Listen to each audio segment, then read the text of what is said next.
I imagine you enjoy the concert of voices that are at play when you're writing an ensemble like the legendary Road to Wellville. So many characters to have fun with there on the page. You got Will and Eleanor Lightbody, Homer Pretz, Dr. Spitzgovel, Dr. Kellogg, Bender and Will. So many. Who were your favorites?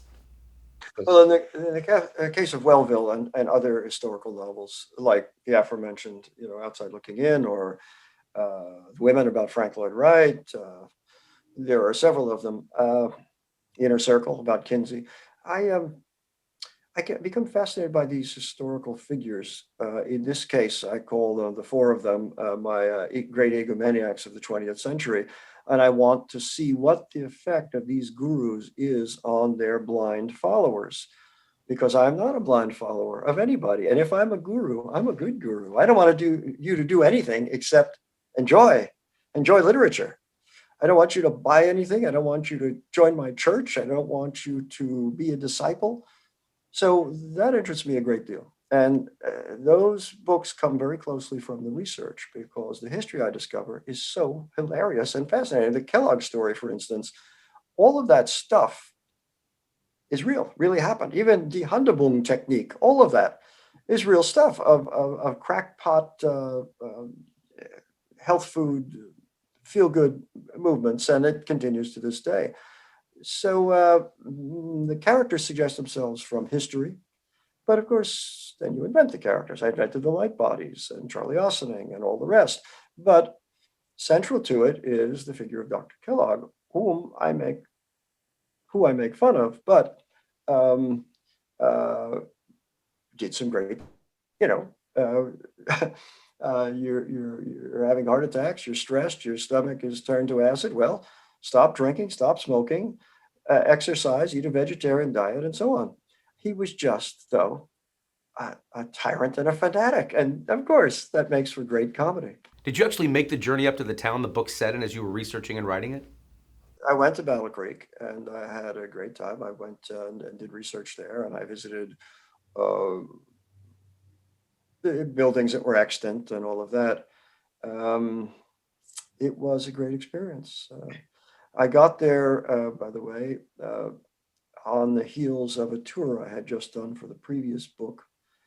And I went to the library there, trying to be incognito. And I asked my wife to go up to the desk and ask the librarians for certain texts. And they just burst into laughter and pointed at me. And the half door that goes into the library desk had a picture of me with the article from a newspaper that had written that I had said I was going to write about Kellogg next. So it was great. They were ready for me, and they were very helpful, and it was all good. As their creator, it must have been entertaining to see such a wild cast of characters playing these guys on screen. Whether Matthew Broderick, Anthony Hopkins, John Cusack, Dana Carvey, Laura Flynn Boyle. Yes, of course. And so also to hear an actor read your story aloud on stage is also the same kind of thrill. Yeah, it was a thrill. It was great. And I loved Alan Parker's movie. I know a lot of people didn't, but I thought it captured the zany spirit of the book. And it was like a kind of like a Fellini film.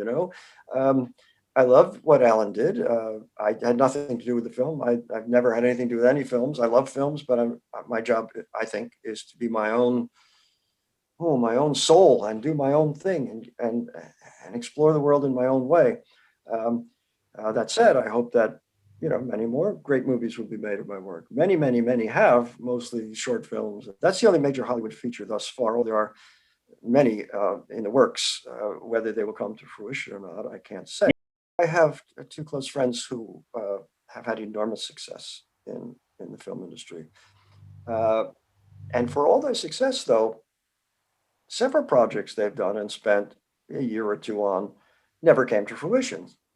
But every project that I've ever started has always come to fruition. I could take you down, Jake. Come on down to the living room and see the bookshelf. They're there. Uh, so no matter what the financial inducement, I wouldn't want to be part of anybody else's project or to put my heart and soul into something that would never come to fruition and also isn't perfect. So I'll tell you a story about that. Please. When I first came to LA, I had a film agent, Everett Ziegler Jr., Ziggy, the grand old man of Hollywood, who had his own table in the Polo Lounge for 50 years. Ziggy was great. And he had a very hoarse voice and he was very excitable. And he called me up a lot and I went to lunch with him a few times and he had various deals. It's always got some deal going with somebody and so on. But they all wanted me to participate and to write. And I kept refusing and refusing until finally I said, Ziggy called me up. He said, Jesus, Tom, so and so. It's so and so. I said, okay, Zig, you win. I'll do it. But on these conditions, I've got to write the screenplay, direct the film, and play all the principal female roles in drag. Those are my conditions. And nobody ever made it. However, it's been almost consistently under option since it came out. And for the last 7 or 8 years ago, Robert Marciniak is trying to do it in Germany. He told me that new green screen technology really will help to cut costs as opposed to on location in Africa. So I hope for that, and many other projects are going forward. Tortilla Curtain, of course, the pandemic kind of hurt everybody in Hollywood.